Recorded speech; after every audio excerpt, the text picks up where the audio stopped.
geothermal drilling projects generally utilize the same rigs as the oil and gas industry.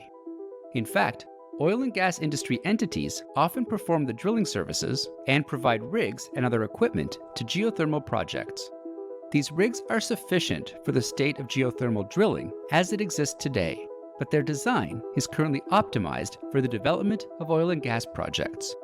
In envisioning the future of geothermal, where the world is developing thousands of wells a year into increasingly deeper, hotter, and harder rock types, the rig of the future will need to be redesigned and optimized for geothermal projects.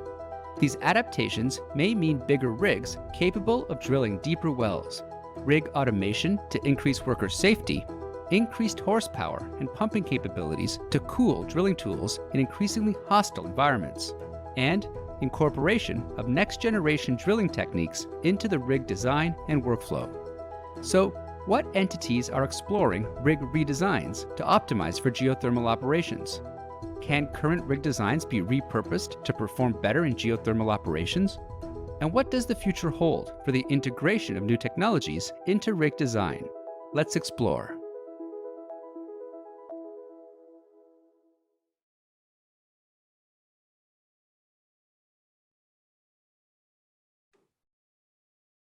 Hello, everybody. Good afternoon, good evening, good morning, depending on where you're watching from in the world.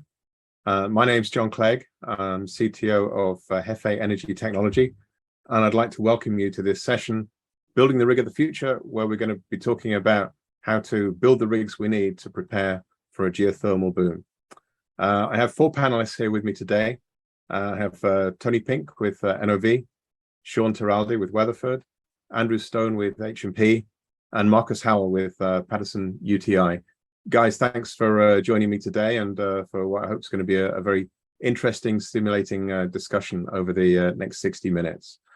In just a moment, I'm going to ask each of the panelists to talk to us for a few minutes, just to introduce themselves briefly and to talk about a topic that's interesting to them, which is relevant to the theme of the event.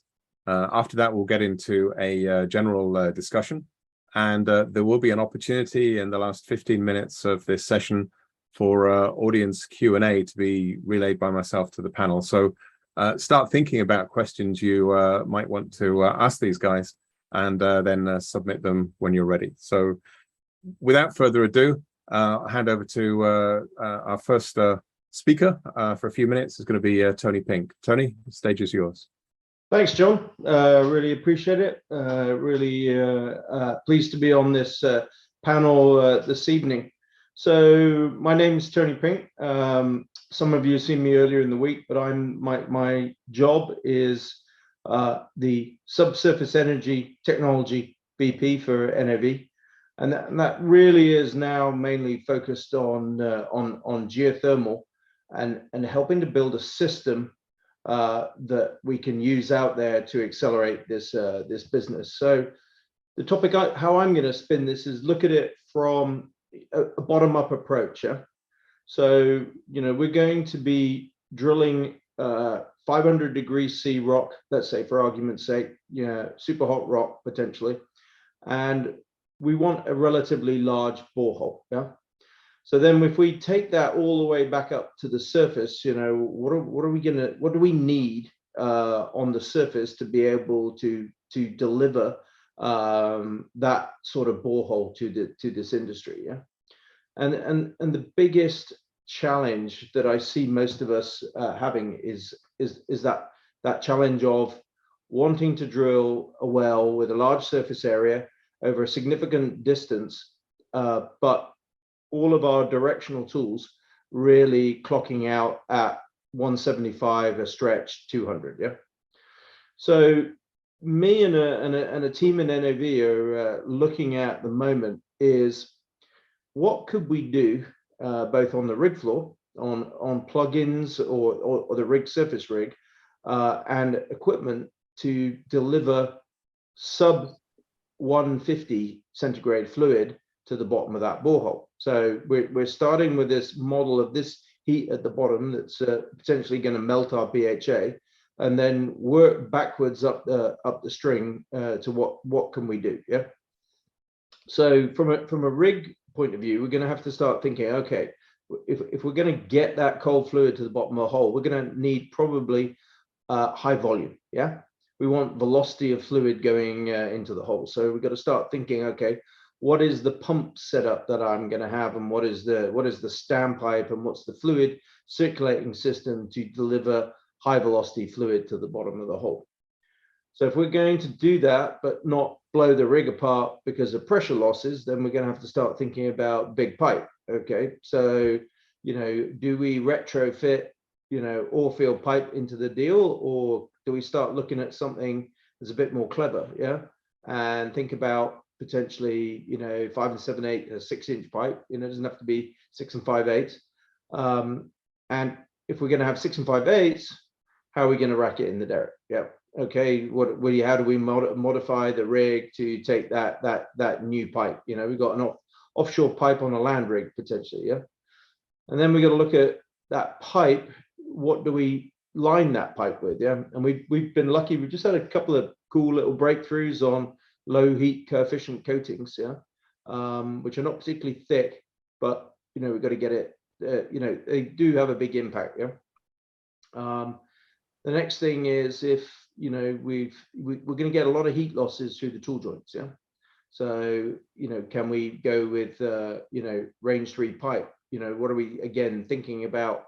How do we make this pipe longer and longer to get it in the derrick?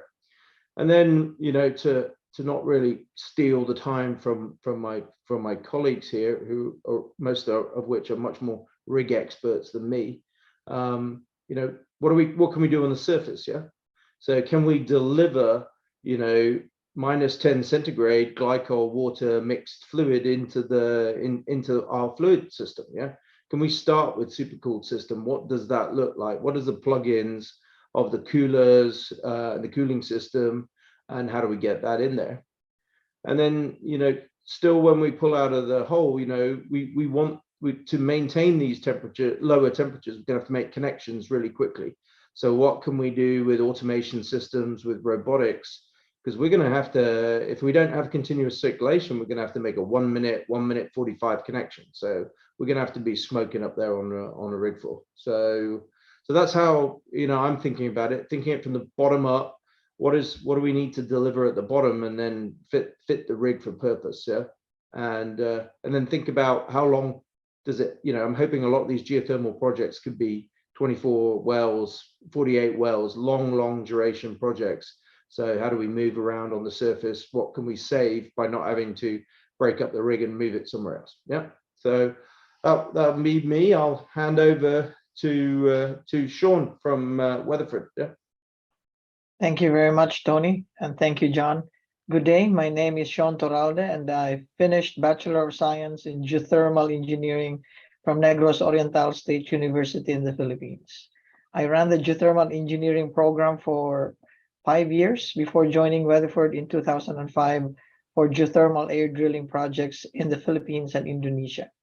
I have since been focused on advanced drilling and automation technologies and their integration into drilling rigs, particularly managed pressure drilling or MPD technology.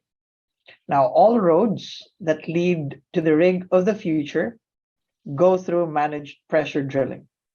But for the geothermal boom, we will also need to manage temperature as well. There are MPD methods that can achieve this, like what Tony mentioned, continuous flow or continuous circulation subs, in conjunction with surface back pressure MPD systems. These methods not only keep the pressure on the well constant, but also help make the downhole temperature more manageable by continually circulating fluid through the bottom hole assembly during drill pipe connections. These methods also have the potential to enable simplification of the drilling fluid design for geothermal wells by substituting flow or surface back pressure for mud density and by minimizing the need for cutting suspension. MPD methods are also very applicable in drilling through fractured or faulted zones common in geothermal that are prone to severe circulation losses with aerated drilling and pressurized mud cap drilling methods. So these are only some of the technologies that we think should be integrated into the rig of the future. I am very glad to be here, and I'm looking forward to participating fully on this panel. And back to you, John. Thank you, Shaun. I'm sure we'll hear more from you in a few minutes, knowing you. Andrew, over to you. Thank you, John. First off, I wanted to thank the conference organizers for the opportunity to participate in this panel. Very excited to see what this growing geothermal energy space is capable of doing in the next decade. Again, my name is Andrew Stone. I work for the contract drilling company Helmerich and Payne as a performance engineer in the Rockies region of U.S. land. I've been with the company coming up on 5 years now, and my main role has been developing and supporting performance initiatives, as well as supporting our geothermal operations. So today I'm going to be talking about two broad categories, the rig specification requirements and the engineering and technology needs for the expanding geothermal industry. So the good news is that our current super spec rigs are already suited for geothermal drilling with minimal modifications needed. And when I say super spec, I mean 750,000 pound mass capacity, 720K setback, a 750 PSI mud system rating, 3 mud pumps, and 4 generator capable VFD houses. So for example, we've already drilled on conventional geothermal wells with our current super spec rigs, with really the only modification added is the mud cooling units for the mud coming from downhole. But that being said, as Tony had mentioned, with the increasing hole sizes, subsequent casing sizes, deeper depths drilled, and the bottom hole temperatures anticipated in geothermal wells, those will be the main driving factors, we think, for potential rig modifications. To mention just a few of those modifications, we might need to address these challenges with potential increase in mass capacity, high flow rates, continuous flow, and mud cooling is going to be especially important for keeping drill pipe and our BHA tools cool to prevent premature failures and unplanned trips. Unplanned trips create more exposure for our crews, tripping the pipe in and out of the hole, and of course a financial impact for increased time on well. Mud coolers for, as I mentioned, the mud coming from downhole, taking it out of the active system, cooling it down, and putting it back into the active system to pump back downhole to cool down the drill pipe and the BHA tools. We've looked at increasing the active volume of the mud system at surface, though we've seen diminishing returns of adding additional volume at surface. And the idea being there, just more volume, more time for the mud at ambient temperatures to cool down. And then we have also looked into, we think that we're going to need consistently 3 mud pumps running at all times, just due to the hole size, the high flow rates, and the pressures needed at depth in these geothermal wells. And so because of that, if one of the mud pumps goes down, or we need to take one down for preventative maintenance reasons, having a 4th mud pump as a redundant system, to where if we take one offline, we could potentially put a 4th back online to keep that continuous flow downhole. And then lastly, power generation. Right now we're seeing with just a normal top drive, 3 mud pumps and some mud coolers, we're able to operate off of 3 generators. But potentially, depending on the mud coolers you're using, if we need a high torque top drive and running all 3 mud pumps, we could see the need for 4, maybe even 5 generators. So that's some of the rig specs. I also want to talk a little bit about some of the engineering services that could provide, like torque and drag modeling, BHA optimization, helical and sinusoidal buckling models, and critical RPM mapping are all going to be very important in the planning phases, and to also continuously analyze throughout each well phase in order to successfully drill these geothermal wells. Some examples of this, models can help with guidance on BHA optimization, drill pipe selection, bit selection, and the optimal drilling parameter guidance based off the well complexity we're seeing, and then also anticipated weight and torque requirements to drill certain formations with high compressive strength such as granite. So just knowing operational limits is important to avoid drilling dysfunction. And then, our drilling torque models show that, at depth in a geothermal well, we're exceeding the capabilities of a normal TDS 11 top drive, which is 37,500 foot-pounds of continuous torque.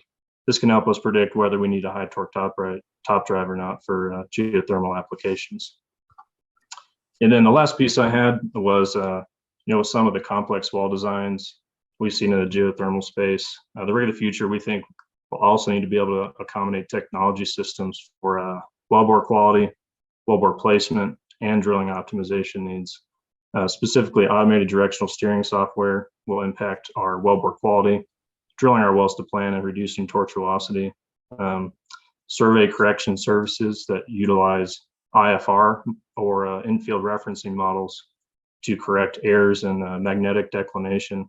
This will help us reduce the ellipses of uncertainty for the bit location underground, increasing operators' confidence in well placement accuracy at depth, reducing anti-collision concerns, improving communication between geothermal wells underground, and the efficiency and returns of geothermal field development. And the last piece I had was drilling optimization software, specifically MSE-based drilling optimization. We think will be increasingly important, especially drilling in hard rock such as granite. And so using these softwares will help improve on-bottom ROP, reduce unplanned trips, and optimize our drilling parameters by hole section quicker in these new and undeveloped fields. So that's all I had for my opening statement there, John. Great. Thanks, Andrew. A lot of interesting stuff there. I look forward to getting into some more detail on some of those things later. And finally, before we get into our first start of our roundtable discussion, Marcus, I'll give you the floor for a few minutes. Thanks, John. Hello, everyone. My name is Marcus Howell. I am the Director of Enterprise Business Development with a focus on innovation and emerging tech here at Patterson-UTI. So I won't echo too much of what Andrew talked about as far as the equipment side. We're going to see the same things. When we start talking, and I'll say unconventional geothermal, we do feel like our rigs are equipped to take on those projects today. Now, again, as we've talked about, when we really start looking at this ultra deep, hot geothermal, we start talking about increasing those volumes, right? So now we're talking about bigger casing, increasing those mass, floor space, as Tony alluded to. So all those things are pretty capital intensive. And, while I appreciate everybody that's working towards that, I think we have to continue that. For us, there's a lot of excitement around more of this unconventional play, hence some recent investments like in our buddies at Criterion Energy Partners. So, we're looking at those projects. We see promise there. We want to get some fast wins there. But again, kind of pivoting off of the equipment side, and just again, not to echo too much of what Andrew said here, but I'd add, I would talk a little bit on our PPE and high temp training and handling. So that's one area where I think we'll have to train our personnel on how to address these situations. It will be new for a lot of the personnel that we have on location. So I think that's one aspect we probably don't mention a lot. I think a lot of the conventional geothermal players understand that pretty well, and we can learn something from them on that side. But the thing I'd like to talk about a little bit today is around just automation and technology. I think a lot of this is going to be very transferable to geothermal, and really specifically talking about sustainable solutions. So we're talking about green, always on energy. And I think we'd be doing a disservice if we didn't talk a little bit about some of the products that our industry is bringing to the table. For us, that's hybrid battery storage. It is, building and designing substations for highline. It's also, automation software around engine management. So making sure that we're efficiently running these engines at high load so that, we reduce overall diesel consumption. If we are, and in many cases, we'll be running our rigs off diesel in a lot of these locations. So we can dive in a little bit deeper to that. I think I'd like probably to get in some more discussion here, but I think that's a topic that, a lot of contractors have invested a lot. I know we have invested heavily and early in a lot of these solutions. And I think that there'll be a nice add to these projects that we're taking on and all the various geothermal projects. So thanks for letting me be a part of this discussion. Well, thank you. And thanks everybody for your introductions. And I'm pleased to say we're getting questions from the audience already. So there's going to be plenty for us to get our teeth into. I just want to start with a more general question. We got some clues in some of the conversations, like we got some clues from Tony, we got some clues from Shaun. There's a lot of things we might need to do to the rigs we might have grown up with in the past to make them able to drill ultra deep hot wells. Won't go into all the details. We could spend the rest of the evening talking about that. But what do you think might be the most troublesome and the most difficult aspect of those? And since you're still on my screen, Marcus, having just spoken, I'll throw that to you first, and then we'll go around the group. But what's going to keep you awake at night the most in terms of what might need to be done to existing rigs to allow them to drill deep, hot geothermal wells? I think, and I'm going to, I apologize, John, if I pivot off the question a little bit, but it's all right, I'll put you back. I have to say that, the improvements to the rig is not what bothers me. It's the capital that we'll need to invest in these rigs. And if you guys were, listening a little bit earlier, we had Mr. Mike Garvin, who's in our drilling organization, talk a little bit about stringing these projects together. So, when we talk about investing to upgrade these rigs, I think many of the contractors would say, yeah, what do we want to do? We can do it. But it takes money, which means we need to see consistent projects to make it economical, for us. And so I wouldn't say there's much that's keeping me up at night around that, just more around we really need, as an industry and in this space, to see some successes and to ensure that, the business models around these projects are going to make sense. And so as contractors, we can invest, to upgrade our rigs. So I know I'm taking a little way out there, but that's really the concern on my side, John. So I wonder maybe, and I'll throw this to Tony, I'll let you speak, but just before you speak, inject something, and you might want to comment on this, or you might want to leave it to somebody else.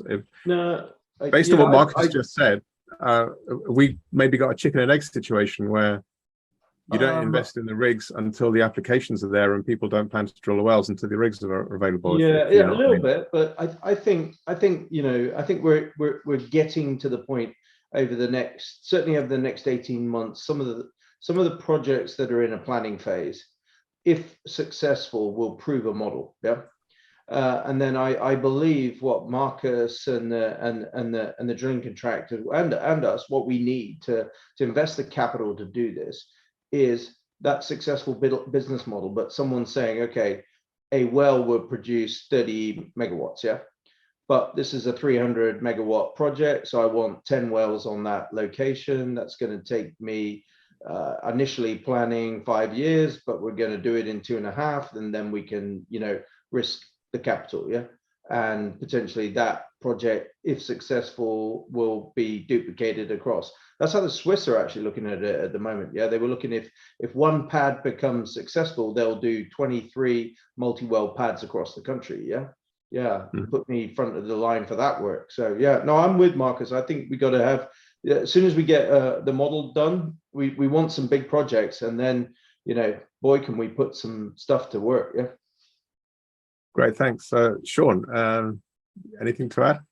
Yes, essentially, I think it's going to be a proving ground for technology in the next few months and years in terms of which technology is going to be what's needed to be able to make geothermal economic. But what keeps me up at night is the way that we will be developing those technologies, because geothermal being pretty much the only renewable, sustainable baseload power and producing clean energy, we also need to make sure that when we drill these geothermal wells, that we also leverage either low carbon or carbon neutral drilling technologies. And we need to factor that into the development of these technologies, that they become sustainable or at least carbon neutral, so that at least in the end, it all evens out, that it matters how we do it. It's not just the economics that matters from a geothermal perspective. That's a really good point. So that's kind of a reputational point, because we're doing good by drilling the wells to create the baseload power, but we need to do good while we're drilling the wells. If you're burning a whole lot of diesel in doing it as well, it doesn't really help the environment in that respect. Okay, and Andrew, fairly comprehensive answers from those three guys, but anything more from you about, what keeps you awake at night, and what would you be concerned about in terms of being able to convert rigs to drill ultra hot deep geothermal? Sure. Yeah. I mean, those are all very good points from the fellow panelists here. I guess I would touch on more the safety side and just making sure if we are making design changes to our rigs, if we are seeing 500°C downhole temperatures, John, we were talking previously before this panel, seeing some designs with insulated surface casing to where in the production section, when the fluid is coming back, it remains hot. So you maintain that energy when it's being produced. But on the drilling side, if after you set that insulated surface casing, and currently we've seen that the mud coming back is cooling down quite a bit before it gets to surface. So on connections, that's not really a concern right now. But if mud is coming back really hot, we just want to make sure that any design changes we make that are with hot fluid around the rig, that we're keeping our people safe. And so that would be probably the main thing for me is safety with rig design changes. That's a good point. Yeah, we could be getting very hot fluid back. And one of the points Andrew and I discussed before the event that Andrew just referred to is potentially the need to insulate the wellbore from the formations close to the surface, aquifers and stuff like that. And some of you may have heard of Icarus. So just a shout out to Icarus. They published a really good paper at GRC last year on this. So I'd direct you to that if you're interested in learning some more. I'll stick with you, Andrew, because a kind of a related question.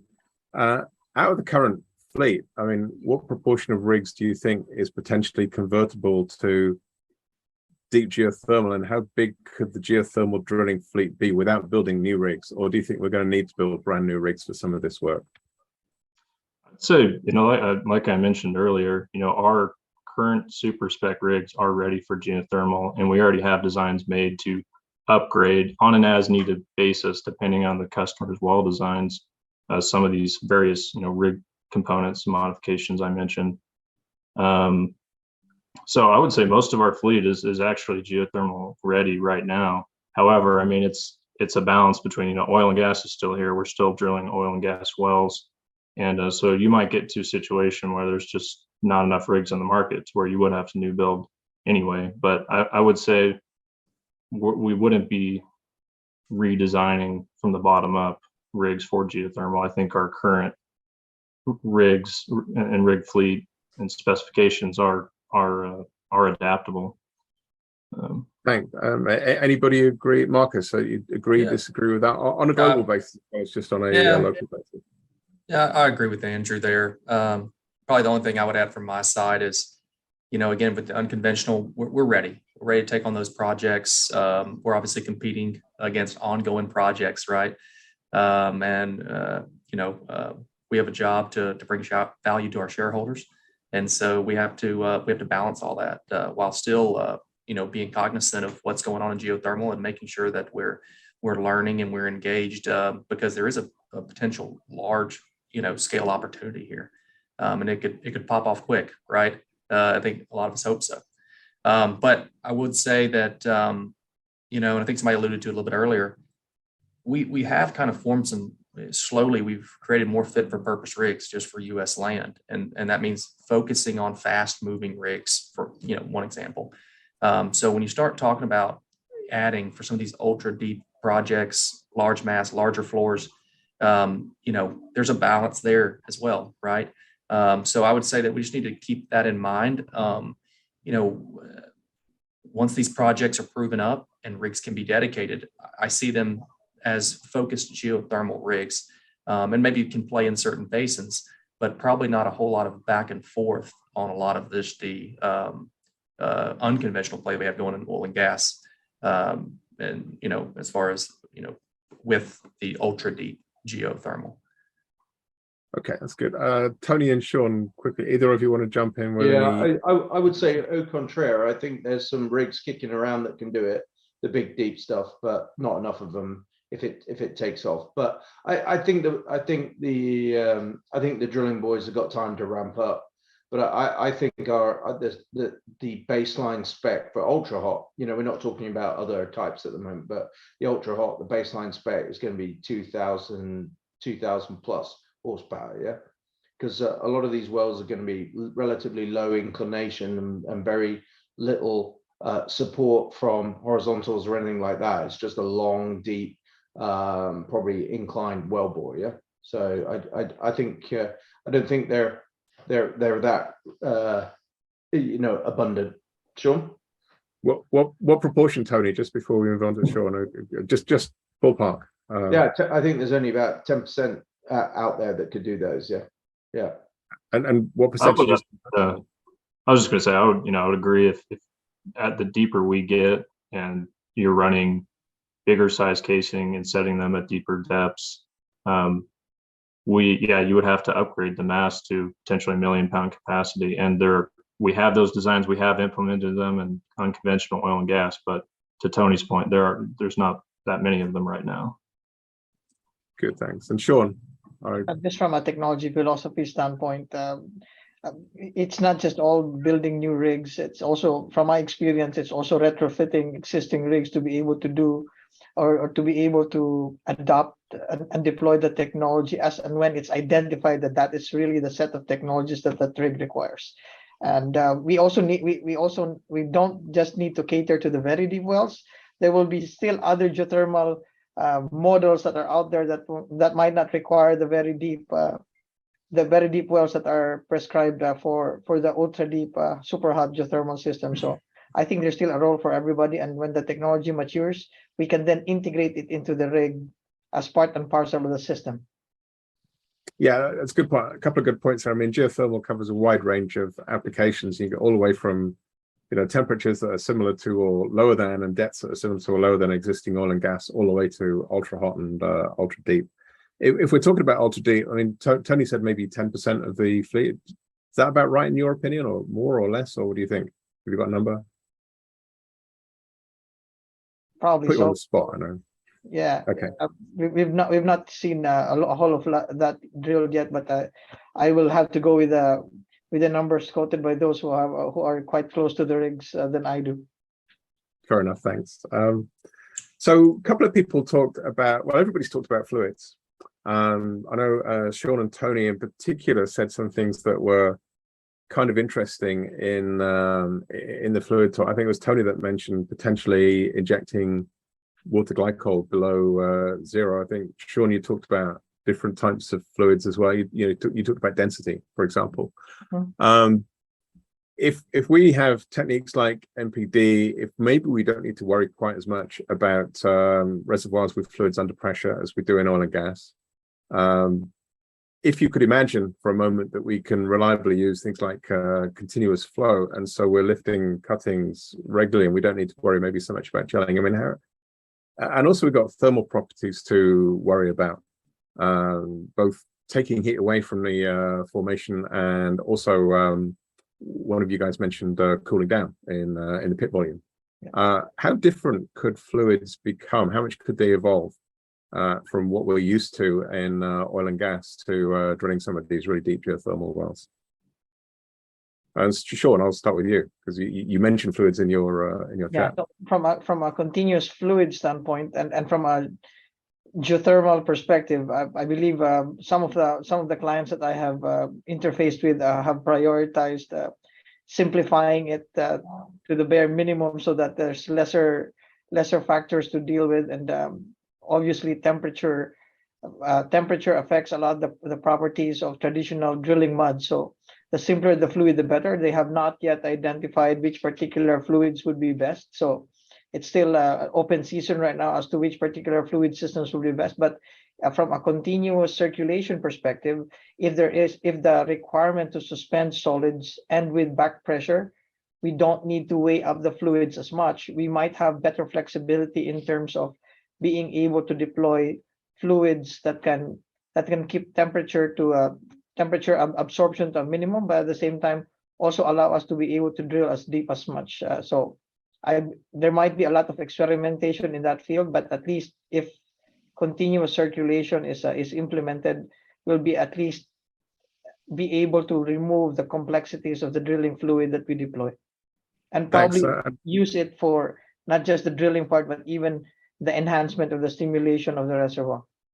Yeah, and I guess for thermal management is going to be important. And Tony, I think you mentioned water and glycol. Could we be drilling with blue fluids instead of brown ones in the future? Yeah, I believe so. Yeah, and I think the hot dry rock helps us. Yeah, you know, the hydrothermal boys. You know, the problem with them is they often, I believe, as high as 85% of the time, lose all their fluid. Yeah, you know, they're aiming at hitting fractures. Yeah. You know, 100% losses is yeehaw, we've got a good well here. Yeah. So, you know, but I think if we're drilling deep, hot, wet, dry rock, so we've cased off the sedimentary basin and we're bombing through thick, unfractured igneous rocks, then I think we can probably do some clever, cheap things with our fluid, with managed pressure drilling, as Shaun said, you know, not having to weight it up to manage the pressures, very unlikely to take a kick of any danger as well. Yeah, you know, so I think we can go cheap. Yeah, obviously from a particle drilling point of view, from my presentation, I need a YP of 16 to get the steel shot out of the ground, and there will be, you know, there's got to be a lifting capability, but a lot of the time we will be pulverizing that rock. Yeah, so I believe the cuttings, you know, even on a good day, we're going to be doing, on a really brilliant day, we're doing 120 foot an hour. So we shouldn't be loading up too much. Yeah. So I think we can go cheap on that, actually. Yeah.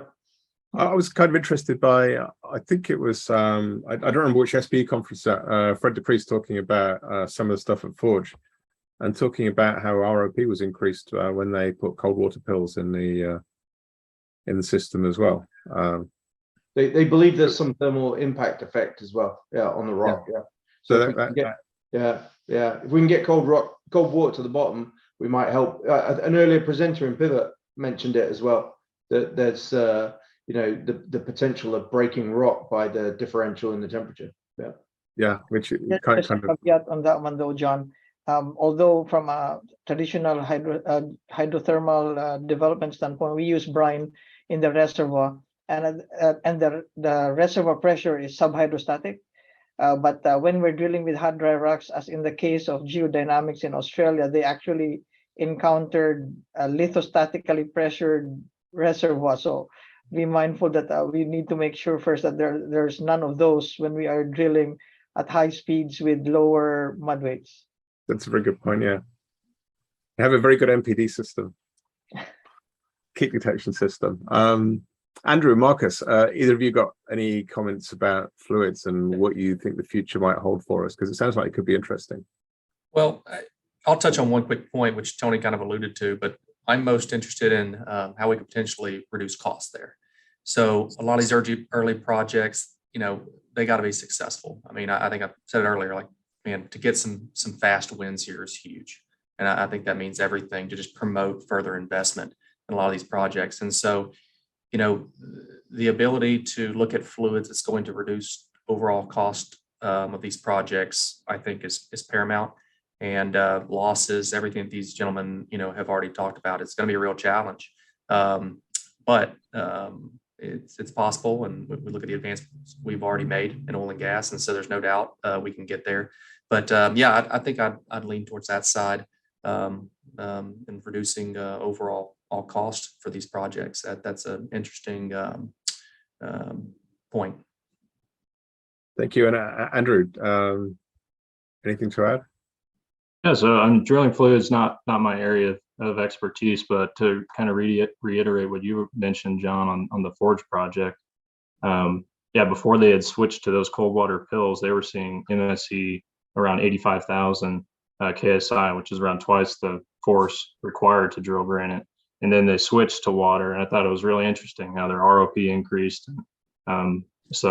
And their MSE also dropped as well. So I thought that was interesting how water might be very applicable in geothermal. In regards to mud volume and loss circulation, you know, I mentioned potentially increasing the volume of the active system on surface. That'll help with, you know, giving the mud more time at ambient temperatures to cool down, But I also mentioned how there could be diminishing returns with how much mud you actually add just from, or volume you add just because of the cost to have those additional mud tank skids on location, and then also just drilling pads, the location space limitations. You know, the more tanks you add, there's more adjustments we have to make to the rig, and you know, efficiencies can kind of go the other direction. So I think it'll be a good balance between adding volume to help with the lost circulation events, and then also with some of the mud cooling systems to keep mud temperatures low. Just to add as well, John, we don't need to stick to liquids. There might also be potentials for aerated fluids. It has been proven to be able to increase ROP, particularly in top hole sections. But what can it do for us in the reservoir section? And is it even possible? I think that those are worth chasing down as well as options as we move forward. Yeah. Okay. And a different technical question. You may be able to tie it into that topic, Shaun. I don't know, but non-mechanical drilling methods. There's a number of companies that have attracted a lot of funding for methods of drilling. It might be plasma, it might be millimeter wave, it might be laser. I probably just offended somebody by not including the technology that they're pursuing at the moment, but there are a number of like non-conventional technologies for destroying rock in non-mechanical ways. And what are the challenges of integrating those into rig design? And are there any specific challenges that are going to make it difficult to introduce those technologies? And if so, are there solutions that we should be thinking about? And this could be in terms of conveyance, it could be in terms of power requirements, it could be in terms of hole cleaning. And Shaun, that was an audience question, good question. Any thoughts on that one?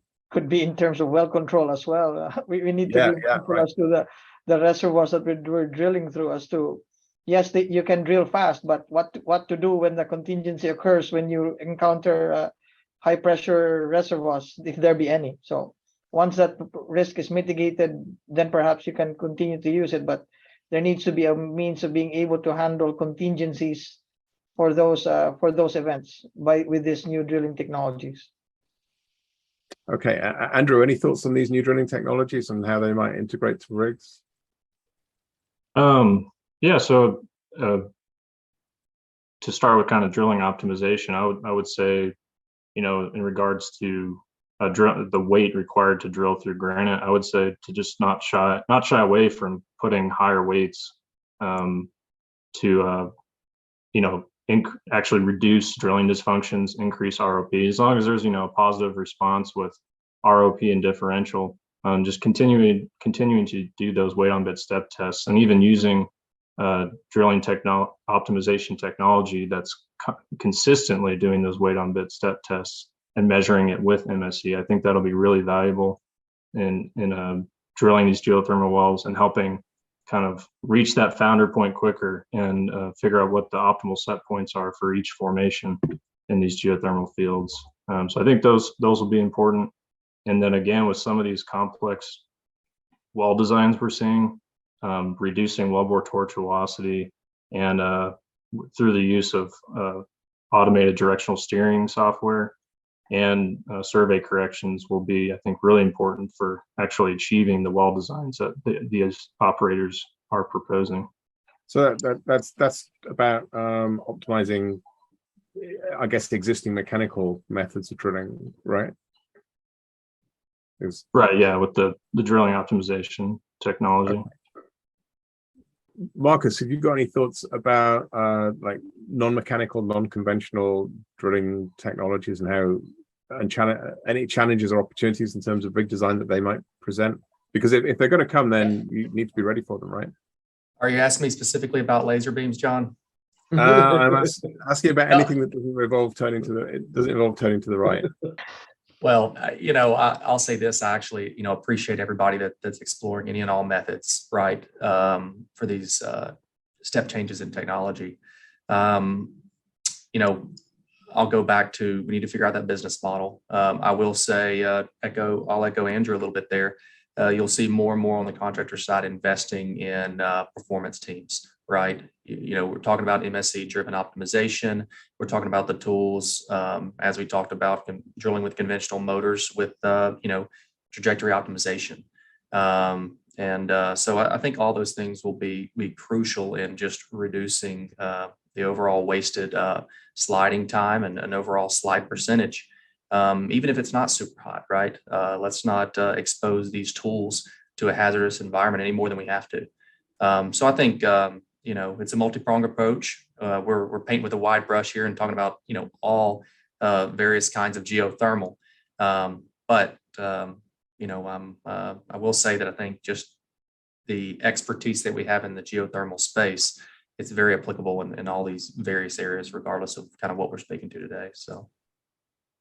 Okay, and Tony, non-conventional drilling techniques. Well, how do you think they impact on rig design? Yeah, I guess I'm lucky that I've spoken to quite a lot of those companies in the last year or so. So, and to be fair to them all, not pick any one of them out. Biggest challenge all of them have is in jointed pipe. Yeah, if you're going to deliver 4,000, 5,000, 20,000 watts downhole, having connections in the drill pipes is a pain in the butt. So we might have to think about drilling conventionally to this point with PDC and advanced PDC, and then we might have to be drilling with coil because they don't need weight. Yeah, so maybe we're drilling with core tubing with wire with a cable down the middle, and that's a rig might have to be a hybrid coil and drilling rig. Yeah, and then you're starting to get really exotic, but yeah, there's a significant challenge for all of those new technologies is the fact that we screw pipes together in 40-foot lengths. Yeah.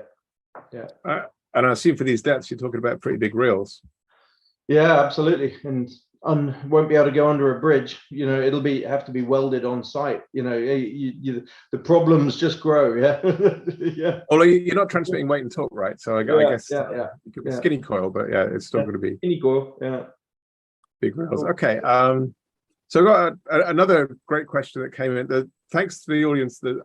Really good questions coming in. We're not going to get through all of them, so sorry if yours doesn't come through. But an interesting one about rig rates, and if we're potentially sharing rigs between oil and gas drilling and geothermal drilling, rig rates in oil and gas are very cyclical, driven by the ups and downs of the oil price, and we all know how that business can fluctuate. We're trying to develop a new industry here, which where the economics have to be proved, and a few people are talking about sensitivity of economics. And so volatile drilling costs for what might be a cost-sensitive industry could be a challenge. And does anybody have any thoughts on, is that going to be an issue? And if so, is there any way of decoupling and mitigating that? And Tony, I'll let you talk first this time. Yeah, and I'm the non-rig. I'll go really quick. Very high utilization, long-term contract. Yeah, I think de-risking the capital. Yeah, then the rates could be competitive for that de-risked capital. Yeah.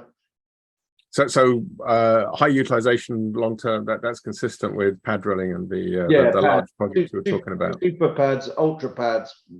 Something like that. Yeah, or a geothermal model that's successful, so you can at least go from one 8-well pad to another 8-well pad to another 8-well pad. Yeah, I think that, yeah, if we're jumping in from oil and gas back to geothermal or whatever, it's going to be tough. Yeah. Good points. Thanks. Marcus, anything to add to that? Not much to add to that, John. I mean, I think Tony's pretty spot on. We need consistent programs here. Won't get into specifics as far as day rates, but you can imagine where, we'd like to be as a contractor. But, we have an obligation to our shareholders to make money, just as many of the service companies do here. So, but we also have partners, right? And we're going to work with our customers because we want these long-term relationships, which lead to work, which keeps our employees working and keeps us this U.S. economy rolling as well. So that's what we want. We want programs and we want partners in this. And I think we'll see that in geothermal. I really do. Okay. I guess we're getting short on time, so I'll hand over to the others. But just a thought, maybe Andrew or Shaun, any challenges in getting from the status quo to long-term relationships with what could be volatile pricing and demand. But Andrew, I'll let you answer that and think about that, and then I'll let Shaun have a brief talk about it. Sure. Yeah. I mean, it's very early on in some of these well design concepts, and they have, our operators have to prove out that they work, and you don't want to go drill hundreds of these if you don't know a particular well design is going to work or not. So it's going to be a balance between the operators meeting their needs from the number of wells they need to drill, and then also on our side, to echo what Marcus was saying, just delivering value to our shareholders, keeping the rig working term always helps. And the larger pad size that could definitely help as well with keeping the rigs working. With the larger pad size, you're going to need 200-foot skid packages or walking rig capabilities to be able to maneuver around those pads. So those are just some thoughts on that. Okay, thanks. And Shaun, any more thoughts on that topic? And just to close it out to the main comment from Tony with regards to long scopes of work. If you take a page from the pure play geothermal companies doing conventional hydrothermal reservoirs, they have their own rigs so that they are insulated from oil and gas rig requirements. And I know that does not help those who are starting out, but once the models are mature, then it would make sense to possibly own your own rig so that it can be dedicated towards drilling the wells that are part of your work scope. John, if I can add sure. If I can add one quick note to that, and one thing we probably didn't touch on is, one hope I would say for all the service providers here is, there is a cyclical nature to our business, and I think that there's a hope out there that with geothermal we see a more steady on, not only with just the consistency of the program, but just in general these projects. So there's a potential reward. There's an upside, a lot of upside there as well. I think one of the great things about creating a new industry is you create a new industry, you can you have the opportunity to create the rules and maybe learn from some of the challenges we've had in oil and gas over the years, and maybe have slightly different rules. So we're about. I've got a warning. We have 3 minutes remaining in this discussion. I'm going to give each of you like 30 seconds, no more, to wrap up. And I've got a question for you. It's a question that David Gibson asked his panel last year at Pivot, and I thought it was a great question. So I'm going to ask you, in 8 years' time, in 2030, what proportion of rigs do you think is going to be drilling geothermal versus oil and gas? And, it's not a test. Nobody knows the answer. So just interested to know what you think. So quick answer to that question, very quick summing up of any final comments you've got, and like 30 seconds each. So Marcus, I'll let you go first. Hey, John, shoot. Well, I'm no good at guessing, so I won't even attempt to. I'll just make these statements. I'll say, let's get small wins. Let's encourage more investment in this space, and I think most will start going more green if they're making more green. Okay, fair enough. Who should we go pick on next? Shaun. Proportion, I'd probably say right now it'll probably be at around 3:7. Moving forward, maybe by 2030, just a stab in the dark there. And okay, that's good numbers. My parting thoughts are that what is possible is largely defined by what technology is currently available.